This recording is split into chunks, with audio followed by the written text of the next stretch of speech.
हाय दोस्तों। तो ये जैसे मैंने आपको पिछले वीडियो में बताया था, ये देखो उसकी एक कुछ क्लिप्स दिखा रहा हूँ मैं। जो हमारी मित्सुबिशी मिराज, हमने दो गाड़ी ली थी, एक 23 है 24। और उसका देखो ये इन्होंने खोल के रिपेयरिंग चालू किया है। तो कुछ इस तरह से दिख रही थी वो। उन्होंने सही ढंग से करना है इसलिए उन्होंने किया है। थोड़ा सा डेंटिंग पेंटिंग है, बम्पर फेंडर ये सब आगे पीछे जो हो गया है, उसकी क्लिप्स पिन्स ये सब कुछ सेट करके ये गाड़ी अभी आगे वीडियोस में दिखाएंगे आपको कितनी बढ़िया बन गई है। तो ये जो है इस तरह से रिपेयरिंग हुआ। एक्सीडेंट हम लोगों ने इस तरह से सोच के ही लिया था कि ये गाड़ी बनने में बहुत कम पैसे में बने। तो बहुत सही हो गई है। गाड़ी की नंबर प्लेट्स भी आ गई है। अभी अगले वीडियोस में, अगली क्लिप्स में आपको ये सब दिखाई देंगे। ये देखो उनके कुछ फ़ोटोज़ है जब उन्होंने ये काम चालू किया था। तो इस तरह से डैमेज दिख रहा था। बाद में इन्होंने पूरा प्रॉपर खोल के सही ढंग से काम किया। और ये जितना भी जो आपको दिख रहा है ये सारा का सारा हमने हमारी नज़र के सामने ही ये काम करवाया। सारे पार्ट्स हम लेके आए। अब ये गाड़ी तैयार हो गई है, आप देख सकते हो। और रेंट पे भी चली गई है। तो जिस टाइम पे हमने ये गाड़ी लिया था, ये प्लान पूरा प्रॉपर किया था कि इसका जो सारे पार्ट्स है वो इजीली अवेलेबल हो। हम लोग खुद लेके आएंगे और लेबर भी बहुत सस्ता है। ये गाड़ी मुझे सिर्फ़ एंड सिर्फ 1250 दिरहम में हमारा लेबर चार्ज हुआ और बाकी पार्ट्स हम लोग लेके आए। तो पार्ट्स का भी जो है ऑन एन एवरेज, और उसमें एसेसरीज सब कुछ छोटा मोटा सामान भी डाल के हम लोग 2000 के आसपास में हमारा ये पूरा काम हो गया। तो आप देख सकते हो उसको एवरी एंगल से हमने उसको आपको बताने के लिए कोशिश की हुई है। एकदम बढ़िया सा गाड़ी हो गई है। और ये 24 का मॉडल है, सिर्फ एंड सिर्फ 3000 माइल्स चली हुई। सो बहुत बढ़िया गाड़ी है। और ऐसी एक और सेडान है, ये भी उसमें आएगी। और ये हमने जो किया सोल EX21 लिया था फुल ऑप्शन, ये गाड़ी का भी मैं आपको कुछ क्लिप्स दिखा रहा हूँ मैं, ताकि आपको पता चले कि दिखने के बाद ये कैसी दिख रही है बनने के बाद में।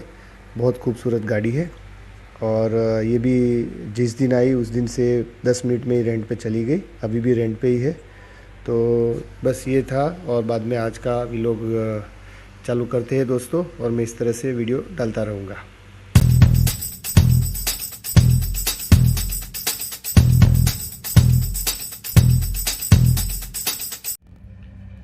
हाय दोस्तों, गुड मॉर्निंग, सलाम वालेकुम, नमस्कार, सत श्री अकाल। कैसे हो? उम्मीद करता हूँ आप सब ठीक होंगे, सलामत होंगे, हेल्दी एंड सेफ होंगे। तो दोस्तों आज का जो व्लॉग है वो मेरे एक्सपीरियंस के बेस पे कुछ टिप्स है जो मैं आपको देना चाहता हूँ, जो आपके साथ में शेयर करना चाहता हूँ, जिससे आपके काफ़ी पैसे बच सकते हैं। और जब आप ऑक्शन में गाड़ी परचेस करें, चाहे अपना पर्सनल यूज़ के लिए या बिजनेस पर्पस के लिए, तो उसमें इन बातों का ध्यान रखें। ये मेरा मेन टॉपिक है आज का। और पिछले वीडियो में जैसे कि मैंने बताया था कि मैंने जो व्हीकल्स परचेज़ किया है, कार्स जो परचेज़ की है इन्वेस्टर के साथ में, वो भी ऑलमोस्ट रेडी हो गई है। और मेरी आगे वाली जो गाड़ी थी, मेरी पर्सनल जो मैंने रेंटे कार में लगाई थी, वो भी रेडी है। उसका भी मैं आपको अपडेट्स दूंगा कि किस तरह से उसमें खर्चा हुआ और अभी वो गाड़ी कैसी दिखती है। एकदम बढ़िया हो गई है और इन यूज़ है। सो एनीवे, स्टार्ट करते हैं आज का सुपर व्लॉग। ओके, तो दोस्तों जब आप ऑक्शन में गाड़ी परचेस करने के लिए जाते हो, तो सबसे पहले आप ये देख लीजिए कि जो आपका मॉडल है और कितना किलोमीटर चला हुआ है, उसके हिसाब से आपको इनफ डिस्काउंट होता है कि नहीं होता है।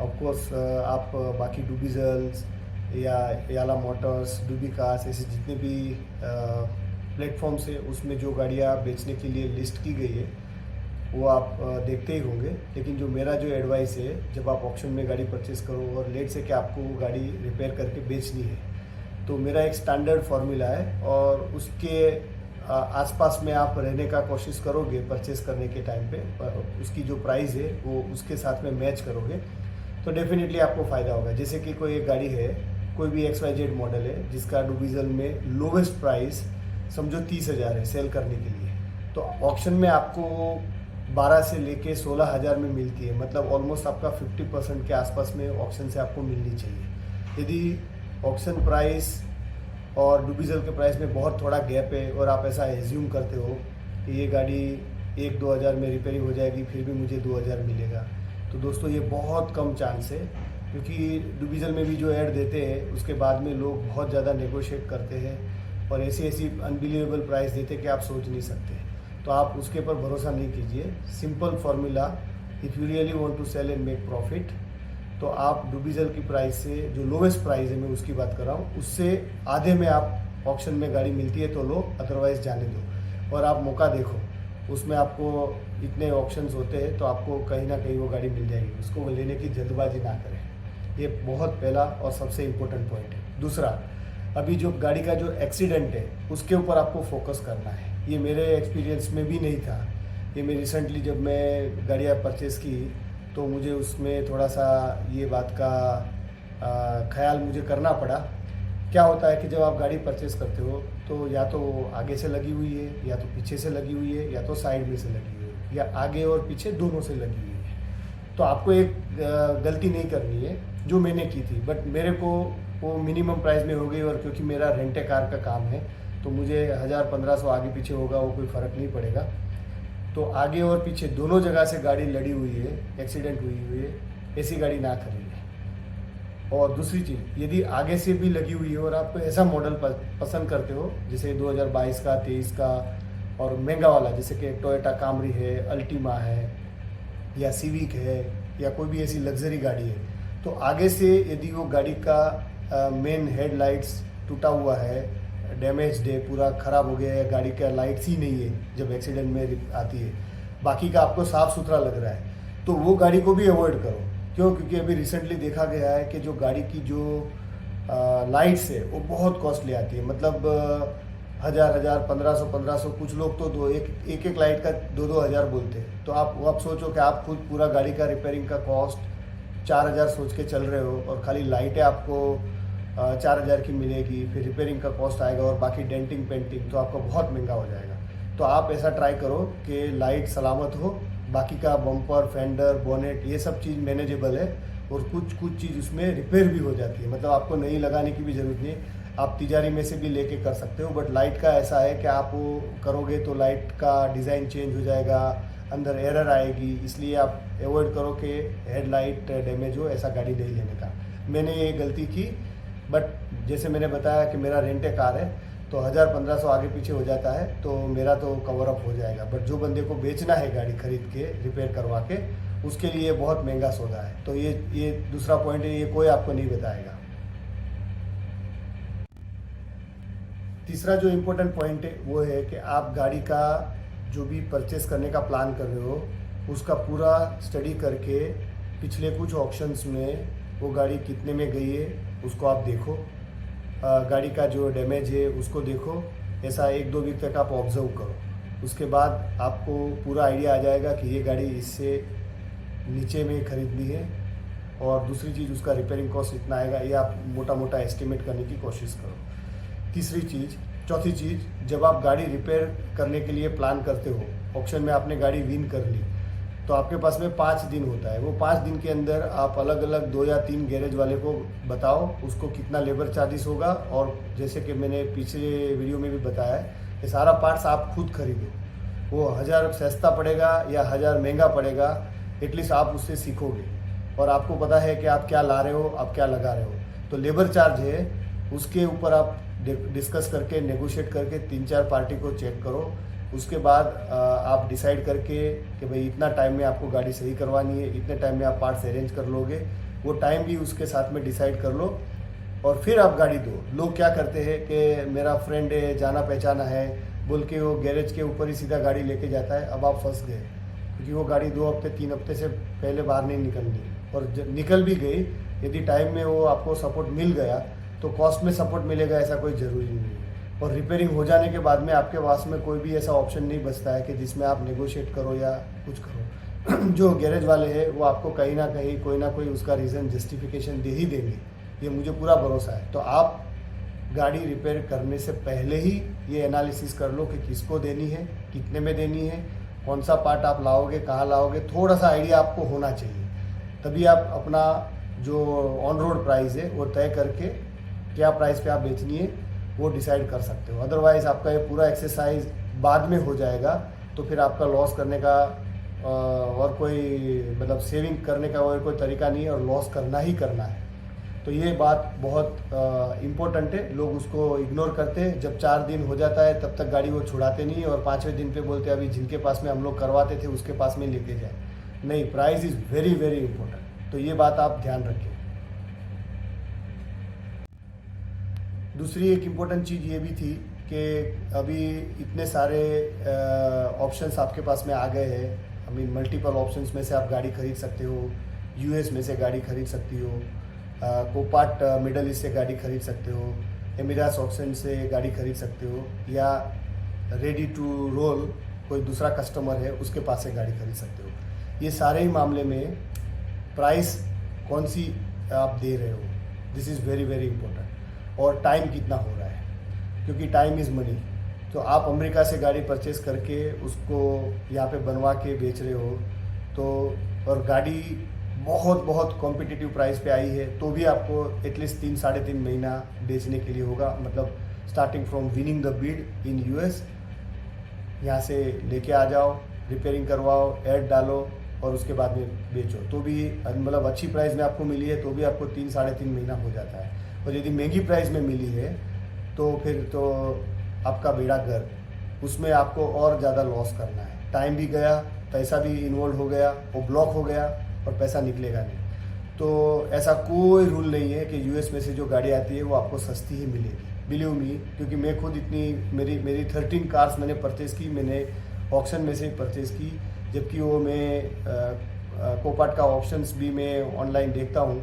तो ऐसा कोई ज़रूरी नहीं है कि वो प्राइस आपको सस्ती मिले, क्योंकि उसके ऊपर आपको clearing, forwarding, VAT, custom duty, ये सब पैसा डालना है और 3 महीना आपको वेट करना है। तो ये सारे मामले में आप कहीं फ़ायदा नहीं कर पाओगे। बहुत महंगी वाली गाड़ी लोगे तो आपका रिस्क भी बढ़ जाएगा, उसमें प्रॉफिट का चांस है, बट जितना बड़ा आप पैसा इन्वॉल्व करोगे उतना आपका रिस्क भी है, ये भी आपको देखना है।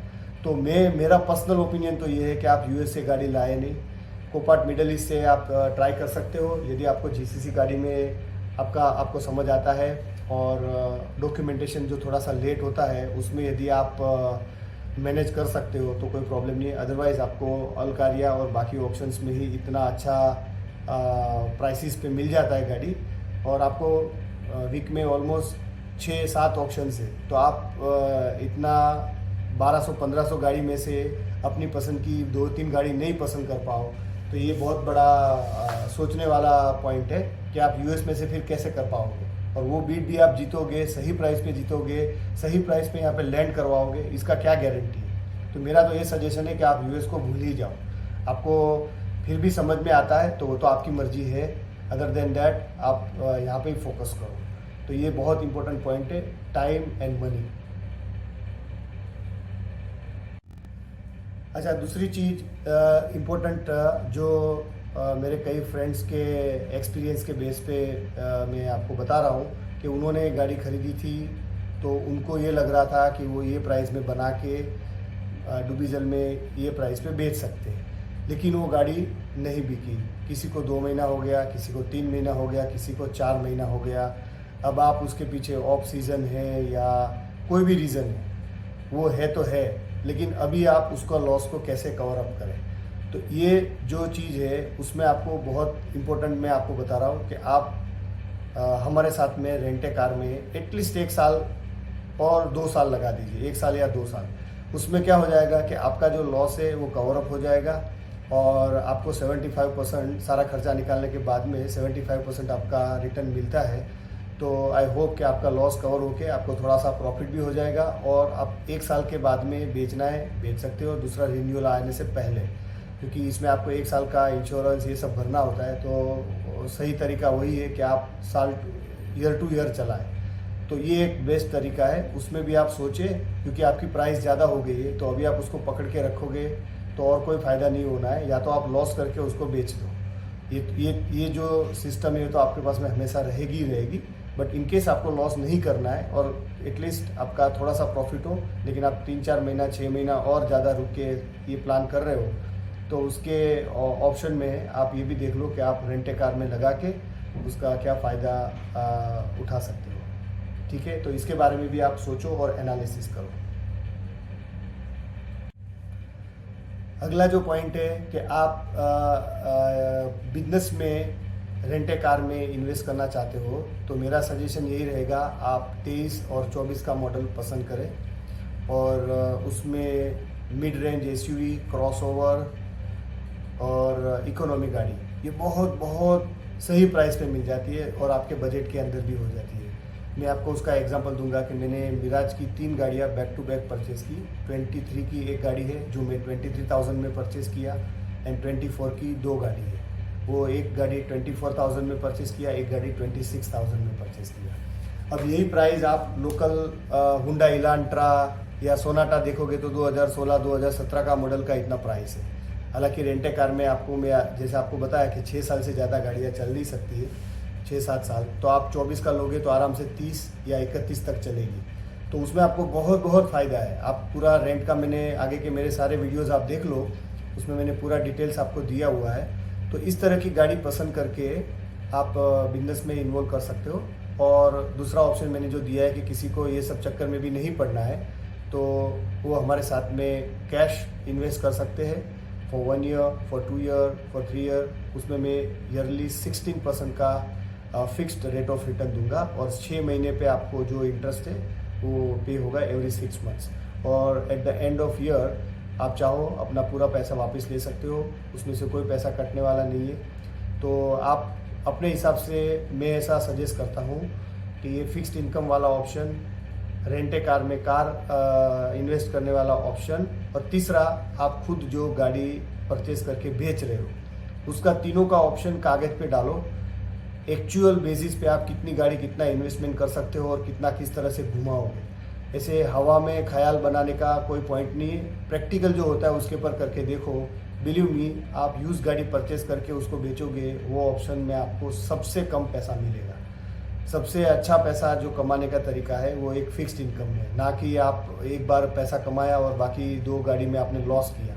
तो आपको एवरी ईयर क्या पैसा मिल रहा है, प्लस आप खुद यहाँ पे इन्वॉल्व हो, तो आपका अपना खुद का टाइम वेस्ट हो रहा है। आपका खुद का अपना एक माइंड सेट है कि आपको इतने महीने में, इतने साल में इतना पैसा बनाना है। यदि वो आप कवर नहीं कर सकते तो ये फ़ायदा आपको कभी नहीं मिलेगा। तो ये बहुत ज़रूरी है कि आप कहाँ पे भी पैसा इन्वेस्ट करें, चाहे वो मेरे साथ में करे, चाहे किसी फ्रेंड के साथ में करे, चाहे रियल एस्टेट में करे, चाहे अपने मुल्क में वहाँ पे कोई प्रॉपर्टी में इन्वेस्ट करे। इम्पोर्टेंट पॉइंट इज़ कि आप साल में, 2 साल में, 3 साल में, 5 साल का जो आपका एक टाइम फ्रेम है, कितना इन्वेस्ट करते हो और कितना रिटर्न मिलता है, ये ज़रूर कैलकुलेट करें। और नहीं समझ में आता है 2-4 लोगों को पूछे और एक बार प्रैक्टिकल करके भी आप देख सकते हो छोटे लेवल पे, तो आपको अपने आप वो पूरा कैलकुलेशन धीरे धीरे समझ में आ जाएगा। तो कोई भी डिसीजन लेने से पहले ये आप ज़रूर कीजिए, ये आपकी सेफ्टी के लिए है। और बाकी मैं आपको मेरा जो बिजनेस है उसका मैं अपडेट्स दे देता हूँ कि हमारे पास में अभी 13 कार हो गई है। उसमें 11 कार मेरी खुद की है और 2 कार मेरे इन्वेस्टर के साथ में 50-50% पार्टनरशिप में है। और 2 गाड़ी अभी मतलब ये जो 11 गाड़ी रेडी है और सारी की सारी गाड़ियाँ रेंट पे है, और जो 2 गाड़ी है वो अभी अगले वीक में तैयार हो जाएगी और इंशाल्लाह वो भी रेंट पे चली जाएगी। अभी तो सीज़न नहीं है, फिर भी अच्छा बिजनेस चल रहा है और आई होप कि जब सीज़न आएगा तो और अच्छा बिजनेस चलेगा। और हम लोग अभी और कुछ इन्वेस्टर के साथ में भी बात कर रहे हैं, डिस्कशन चल रही है। प्लस यहाँ पे जो दूसरी रेंट ए कार कंपनी है जिनके पास में कुछ ज़्यादा गाड़ी है बट उनका बिजनेस थोड़ा ठंडा चल रहा है, तो उनके साथ भी हमारा डिस्कशन चल रहा है कि वो लोग हमको B2B डील कर सकते हैं और उसमें भी हम लोग हमारा कमीशन लेके उनकी गाड़ी हम लोग रेंट पे लगाएंगे। तो ये बहुत अच्छा मार्केट है, आप खुद उसमें सोचो, पार्टनरशिप करो, समझो, अपने गाड़ी इन्वेस्ट करो और साथ साथ में आप यूज्ड कार का ट्रेडिंग का भी काम करते रहो। मतलब ऐसा नहीं है कि कोई एक काम करो तो बाकी का काम बंद करो, बट आप ये सोचो जिसके ऊपर आपको जो भी फ़ायदा, जहाँ पे भी फ़ायदा हो रहा है, because you are the only person can decide कि आपको कहाँ पे फ़ायदा हो रहा है, कितना हो रहा है। मैं जो बोल रहा हूँ वो मेरे फ़ायदे के लिए बोल रहा हूँ, आपके फ़ायदे के लिए बोल रहा हूँ, लेकिन आप ही डिसाइड कर सकते हो कि ज़्यादा फ़ायदा आपको कहाँ पे हो रहा है। तो ये बहुत इम्पोर्टेंट वीडियो था जो आज मैं डिस्कस करना चाहता था। और बाकी रिपेयरिंग के मामले से आपको खुद सब जगह पे चेक करना चाहिए। 4-5-6 गैरेज आपको हाथ में रखने चाहिए। आपका टाइम इज़ वेरी इंपॉर्टेंट, तो उसमें आपको सही टाइम पे गाड़ी मिले, सही टाइम पे रिपेयर होके सही टाइम पे बेचने पे जाए, ये बहुत इंपॉर्टेंट है। जो लोग टाइम की वैल्यू समझते हैं उनको पता है। और मेन पॉइंट ये है कि आपको रोटेशन करना है। तो आप साल में जितनी ज़्यादा साइकिल आप कर लो, समझो कि आपने एक गाड़ी का पैसा इन्वेस्ट किया है और वो गाड़ी आपने 2 महीने में रिपेयर करवा के बेच दी, तो ऐसा आप 6 साइकिल कर सकते हो। और मान लो आप हर साइकिल में आप प्रॉफिट कर रहे हो, तो जो प्रॉफिट है वो भी री इन्वेस्ट होगा। तो at the end of year आपको कैलकुलेट करने में आसानी होगी कि भाई आपने 6 साइकिल की तो इतना फ़ायदा हुआ, 5 साइकिल की तो इतना फ़ायदा हुआ, 4 साइकिल की तो इतना फ़ायदा हुआ। तो उसके सामने आपने क्या क्या सीखा वो भी इम्पोर्टेंट है। और 1 साल सीखने के बाद में आप दूसरे साल पे और अच्छा इम्प्रूव करोगे, ये मुझे पूरा भरोसा है। तो बस लर्निंग इज़ कंटिन्यू। ऐसा कोई चीज़ नहीं है कि भाई एक बार सीख गया तो आगे सीखने की कोई बात नहीं है। रोज़ नया सीखने को मिलता है। आपसे भी मैं सीख रहा हूँ, मैं मेरे जितने फ्रेंड्स हैं उनसे भी मैं सीख रहा हूँ, और जो एक्सपीरियंस बंदे हैं उससे भी मैं सीख रहा हूँ। तो बस ये जर्नी यूं ही मेंटेन करते हैं। और अगले वीडियो में फिर से मिलेंगे कोई अच्छी टॉपिक लेके। और जैसे जैसे गाड़ी का जो भी आगे अपडेट्स होता जाएगा वो मैं करूँगा। और ये साथ में मैंने कुछ जो आपने पिछली गाड़ीज़ मैंने जो परचेज़ की थी ऑक्शन में, उसका भी मैंने आपको वीडियो अंदर दिखाया है। और जो भी आपका क्वेश्चन है वो मैं आंसर करूँगा। तो बस आप देखते रहिए, मेरी चैनल को सब्सक्राइब कीजिए, लाइक कीजिए, ताकि आने वाले हर वीडियोज़ आपको पहले से मिल जाए। और यदि आपको ये इन्फॉर्मेशन अच्छी लगती है, आपको कुछ सीखने को मिलता है, तो आप दूसरे बंदों के साथ में शेयर कीजिए। और जब भी मौका मिलता है मिलते रहिए, एक दूसरे को क्वेश्चंस पूछते रहिए, आंसर देते रहिए, सीखते रहिए। ठीक है, इसके साथ में आज का वीडियो समाप्त करते हैं। सबको मेरा नमस्कार। Thank you for your time. मिलते हैं ब्रेक के बाद।